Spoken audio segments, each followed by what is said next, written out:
Olá! Hoje a gente vai mergulhar numa história de transformação da educação aqui no Brasil. Uma história que, acreditem, começa no meio de ruínas, mas que se torna uma oportunidade gigante de repensar o que é uma escola. Vamos entender como um prédio que estava caindo aos pedaços virou o berço de uma verdadeira revolução. O ponto de partida é esse aqui, o Ginásio Pernambucano. Ele já foi um símbolo de educação de primeira, mas no começo dos anos 2000 a realidade era essa aí, um abandono total. A faísca para a mudança veio de um ex-aluno. Imagina a cena, ele volta para visitar a antiga escola e leva um choque com o estado de decadência. Naquele momento, ele decidiu que precisava fazer alguma coisa. E foi aí que tudo começou. Então, o nosso roteiro é o seguinte: a gente parte desse símbolo em ruínas para entender o retrato de uma geração inteira que estava em crise. Depois, a gente vai ver como a reconstrução de uma escola acabou levando a um jeito totalmente novo de pensar a educação, conhecendo os pilares desse modelo. E, por fim, vamos acompanhar como essa ideia se espalhou de uma única escola para todo o país. Para a gente entender por que a Escola da Escolha nasceu, primeiro a gente precisa dar um passo atrás e olhar para o cenário da época. O que estava acontecendo no Brasil no início do século que fazia uma revolução na educação ser tão urgente?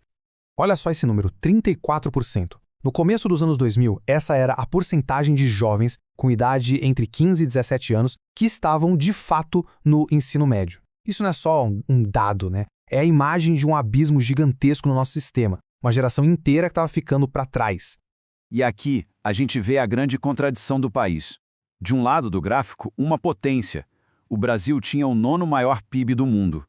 Ou seja, muito dinheiro circulando. Mas quando a gente olha para o outro lado, para a vida das pessoas, a história muda. No índice de desenvolvimento humano, o país caía lá para a posição 79. Existia uma falha enorme em transformar toda essa riqueza em bem-estar. E o resultado para a juventude era esse quadro bem desolador, muita exposição à violência, gente abandonando a escola, aprendizado baixo e pouquíssima perspectiva de futuro. As políticas públicas da época, na maioria das vezes, eram só para tapar buraco, focadas mais em controlar o jovem do que em ajudar a construir um projeto de vida de verdade. E é justamente nesse cenário de crise que a nossa história volta lá para o Ginásio Pernambucano. A reforma dele se tornou o laboratório perfeito não só para levantar paredes, mas para construir os alicerces de um modelo de educação completamente novo. O projeto todo teve duas fases bem claras. A primeira, a recuperação do prédio em si, foi chamada de a parte fácil. A verdadeira revolução, o pulo do gato, veio na segunda fase. Foi quando todo mundo entendeu que só um prédio bonito não faz uma escola. Ali estava a chance de ouro para dar um novo começo para o ginásio, repensando toda a sua alma, toda a sua pedagogia. E o que juntou todo mundo nessa missão foi a ideia de corresponsabilidade. E isso vai muito além de uma simples parceria, sabe? É um compromisso profundo, de longo prazo, onde todo mundo, governo, empresas e a sociedade civil, assume junto a bronca de transformar a educação de verdade. E essa citação aqui, do Antônio Carlos Gomes da Costa e do Bruno Silveira, é o mapa da mina. Ela deixa claro que a mudança não podia ser superficial, só uma maquiagem. Tinha que ser completa, mexendo no conteúdo, no jeito de ensinar e na forma de gerenciar a escola. Era uma proposta de refundar a instituição do zero. Certo. Mas então, quais foram as bases desse novo jeito de pensar a escola? Vamos agora mergulhar nos pilares que definem a Escola da Escolha e que a tornam tão diferente da educação que a gente conhece. O primeiro pilar é uma virada de chave revolucionária, o protagonismo juvenil. A ideia aqui é parar de enxergar o jovem como o problema e começar a vê-lo como parte da solução. Ele deixa de ser um mero espectador e se torna um agente ativo, um corresponsável pela sua própria jornada na escola. E o que dá sentido a tudo isso, o que amarra tudo, é o projeto de vida. Esse é o coração do modelo. A educação para de ser um monte de matéria solta e vira uma ferramenta poderosa. Uma ferramenta para que cada estudante consiga construir uma visão de futuro para si e entenda como a escola vai ajudar a chegar lá. E essa imagem aqui ilustra perfeitamente a mudança de mentalidade proposta por Antônio Carlos Gomes da Costa.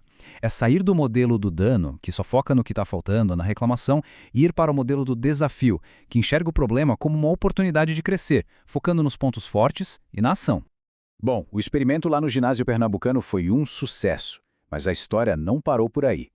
Agora, vamos ver como aquela semente, plantada em uma única escola, germinou e se tornou um movimento nacional. É só olhar para este mapa para entender o alcance que essa ideia teve. O que começou como uma iniciativa lá em Recife foi se espalhando, sendo adaptado e colocado em prática em escolas por todo o Brasil. Uma prova de que o modelo funcionava e podia crescer. E o modelo também não ficou parado no tempo, claro. Ele continuou evoluindo. Nasceu em 2003, focado no ensino médio. Em 2010, foi adaptado para os anos finais do fundamental. E depois, foi pensado também para os anos iniciais, sempre se atualizando e incorporando novas tecnologias para responder aos desafios de cada idade. E essa citação do José Saramago, ela resume perfeitamente o objetivo final disso tudo. O modelo não quer só dar significado ao que se aprende, tipo, saber o que as coisas são. Ele busca dar sentido, o porquê, conectar o conhecimento com a vida, com os sonhos de cada estudante de um jeito profundo, que realmente transforma. E a gente termina com essa reflexão. A história da Escola da Escolha nos mostra o que é possível quando existe visão, corresponsabilidade e um foco de verdade no estudante. E isso nos deixa com uma pergunta final. O que é preciso para que essa faísca de transformação acenda em cada escola do nosso país?